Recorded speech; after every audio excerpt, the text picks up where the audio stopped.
अभी हम लोगों ने डिफरेंशिएशन के बहुत से तरीके देखे। अब हम इसके आगे देख रहे हैं कि क्या किसी फंक्शन को एक ही बार डिफरेंशिएट कर सकते हैं या एक से ज़्यादा बार भी कर सकते हैं। जैसे हमने अभी तक पढ़ा है कि मान लो y x का फंक्शन है f(x) और हम इसको डिफरेंशिएट करते हैं x के रिस्पेक्ट में। इसका मतलब dy/dx is equal to df(x/dx। मान लो मैं इसे नया नोटेशन दे रहा हूँ f'(x), मतलब f'(x) f(x) का x के रिस्पेक्ट में डिफरेंशिएशन है। याद रखिए ये भी एक x का फंक्शन ही है, मतलब ये स्वयं अपने आप में एक x का फंक्शन है और हम चाहें तो इसको फिर से डिफरेंशिएट कर सकते हैं। मतलब मैं ये कहना चाह रहा हूँ d/dx ऑफ f'(x), मतलब f'(x) को अगर हम फिर से डिफरेंशिएट करें तो क्या होगा। तो इसको हम ऐसा लिखेंगे d/dx ऑफ df(x/dx,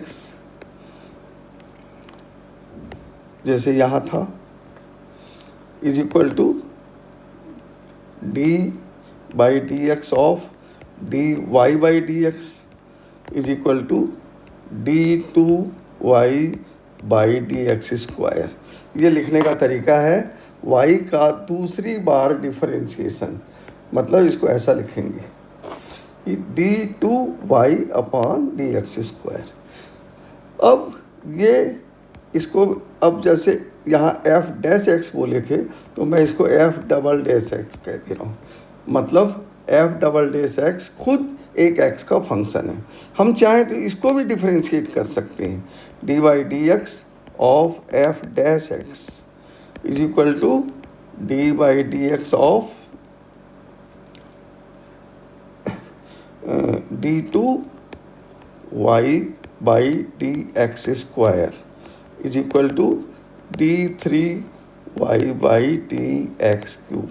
मतलब y का तीसरा डिफरेंशिएशन, और इसको लिखने का तरीका है d3y/dx क्यूब। और मैं चाहूँ तो इसको f'(x) भी कह सकता हूँ।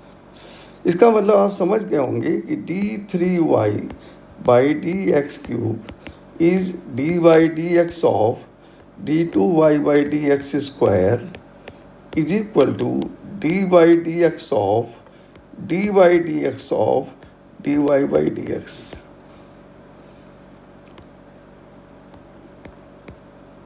जैसे अपन लोगों ने यहाँ देखा था, ये जो देखा था वो ये। तो इस तरह से कोई भी फंक्शन y(x) का हो तो उसे हम एक बार, दो बार, तीन बार, जितनी बार भी चाहें डिफरेंशिएट कर सकते हैं। और इसको अब मैं एग्जांपल दे के बता रहा हूँ। सबसे सरल एग्जांपल मैं ले रहा हूँ। मान लीजिए मैंने कहा y is equal to x³, ये f(x) हुआ, तो df(x/dx इज इक्वल टू, जिसको मैंने f'(x) कहा या dy/dx कहा, ये हो जाएगा 3x स्क्वायर। और अब d2y/dx स्क्वायर ये क्या हो गया, is equal to dy/dx of dy/dx is equal to dy/dx of, आप देखिए यहाँ पर, यहाँ से ले रहा हूँ, ये रहा 3x square is equal to 3 d/dx of x square is equal to 3 into 2x is equal to 6x। और फिर d3y/dx क्यूब, ये हो जाएगा d/dx of d2y/dx square is equal to d/dx of 6x is equal to 6। And आप समझ गए होंगे कि अगली बार अगर हम फिर से डिफरेंशिएट करें तो वो 0 आएगा। तो इस तरह से हम किसी भी फंक्शन को जितनी बार डिफरेंशिएट करना हो कर सकते हैं। अब हम इसको थोड़ा सा और इलस्ट्रेट करने के लिए एग्जांपल दे रहे हैं। पहला एग्जांपल मैं दे रहा हूँ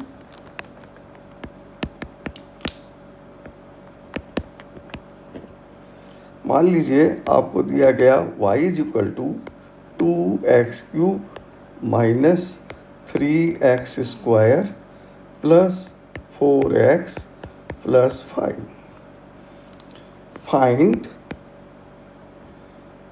y dy by d x d2y by d x square at x is equal to 0 and at x is equal to 1। ये आपसे पूछा गया। याद रखिए, कोई भी एक फंक्शन x का है तो उसको अलग अलग x पर उसकी वैल्यू अलग अलग होगी। तो ये इसका मतलब क्या है? इसका मतलब है कि मैं पहले y लिखूंगा, फिर dy बाई डी एक्स माने एक बार डिफ्रेंशिएट करूंगा, फिर d2y by d x square माने फिर एक बार करूंगा, और जो फंक्शन आएंगे उसमें हम x इज इक्वल टू 0 रख के देखेंगे और x इज इक्वल टू 1 रख के देखेंगे। तो यहाँ हम सॉल्व कर रहे हैं, तो y is equal to 2x³ minus 3x² plus 4x plus 5। तो dy बाई डी एक्स कितना हुआ? तो इसका जवाब है dy by d x of 2x³ minus 3x² plus 4x plus 5 is equal to d by d x of 2x³ minus d by d x of 3x² plus d by d x of 4x plus d by d x of 5। ऐसा हम पूरा लिख रहे हैं जिससे आपको और clear हो सके। Is equal to 2 d by d x of x³ minus 3 d by d x of x² plus 4 d by d x of x plus d by d x of 5। अब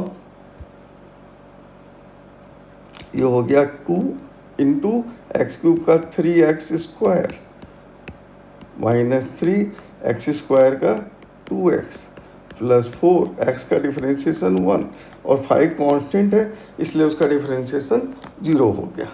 तो आंसर क्या आया? 6x² minus 6x plus 4।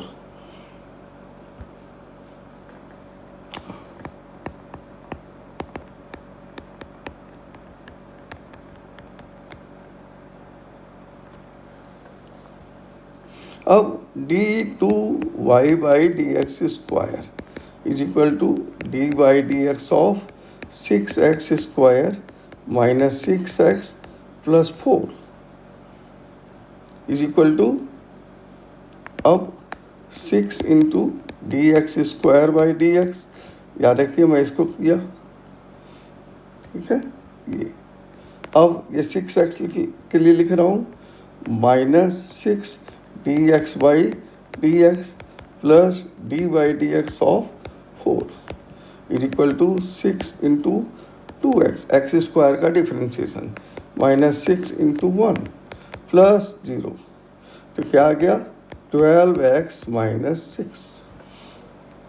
तो फिर से मैं y को लिख रहा हूँ, y is equal to 2x³ minus 3x² plus 4x plus 5 और d y by d x जो आया अभी वो है 6x² माइनस 6x प्लस 4 और d2y by d x square कितना आया?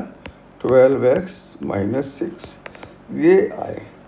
तो x इज इक्वल टू 0 लेने पर, तो इसका मतलब है यहाँ ये 0 हो गया, ये 0 हो गया, ये 0 हो गया, सिर्फ 5 बचा। तो y at x is equal to 0 is equal to 5 और dy by d x at x is equal to 0 कितना आया? याद रखिए x इज इक्वल टू 0 यहाँ पुट किए, कहाँ? यहाँ और यहाँ। तो अब जो बचा सिर्फ 4, ठीक है। और d2y by d x square at x is equal to 0 कितना आया? तो देखिए यहाँ पर ये x इज इक्वल टू 0 यहाँ हो जाएगा, तो सिर्फ जो बचेगा वो -6 हुआ। अब x इज इक्वल टू 1 पर कैसे निकालेंगे?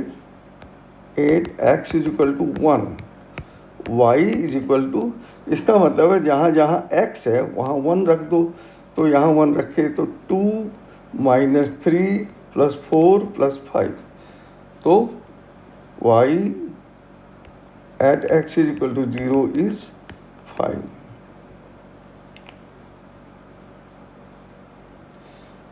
y at x is equal to 1 पूछा जा रहा है, इज इक्वल टू 8, क्यों? 2 minus 3 plus 4 plus 5, y d y by d x at x is equal to 1 कितना हुआ? तो x की वैल्यू यहाँ 1 रखे, यहाँ 1 रखे, तो बचा 4, और d two y by d x square at x is equal to 1, ये कितना आया? इसका जवाब है x की जगह 1 रखे तो 12 इंटू 1 माइनस 6, तो ये आ गया 6। तो इस तरह से हम 1 बार 2 बार 3 बार डिफरेंशिएट भी कर सकते हैं और उसकी वैल्यू किसी खास x की वैल्यू पर निकाल भी सकते हैं। अब आपके लिए एक क्वेश्चन है,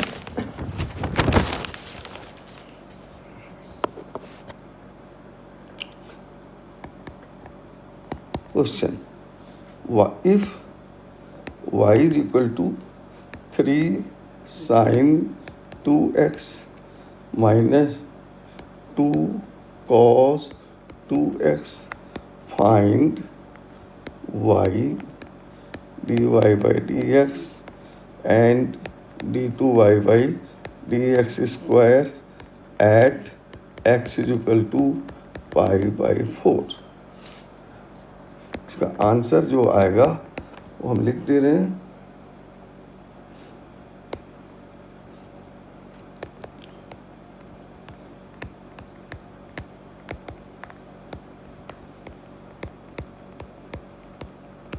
d2y by d x square, ये होगा -12, ये आंसर है।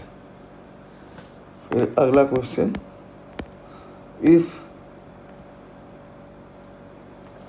y is equal to fx is equal to x square e raised to minus 2x, find d2y by dx square, इसका मतलब f डबल डैश x। तो इसका answer आएगा e raised to minus 2x 4x square minus 8x plus 2, ये answer है।